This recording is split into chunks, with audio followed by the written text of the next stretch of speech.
జిల్లా కణికెల్లి మండలం తుంబిగనూరు గ్రామంలో వైసీపీ నేతల క్రూరత్వానికి ఒడిగట్టారు.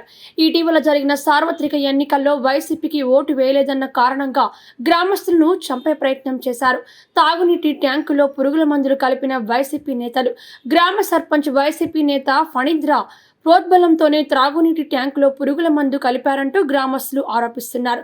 తాగునీటిని పట్టుకునేందుకు వెళ్లిన గ్రామస్తులకు విషపు కంపు వాసన వెదజల్లడంతో గుర్తించిన గ్రామస్తులు అప్రమత్తం కావడంతో పెను ప్రమాదం తప్పింది. ఈ విషయంపై గ్రామస్తులు పోలీసులకు సమాచారం అందించారు.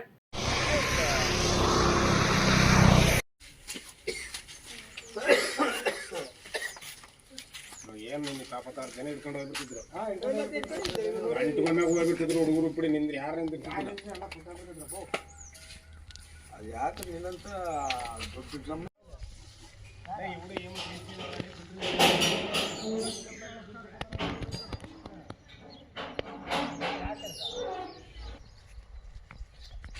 ಅಂತ ಸಪ್ಲೈ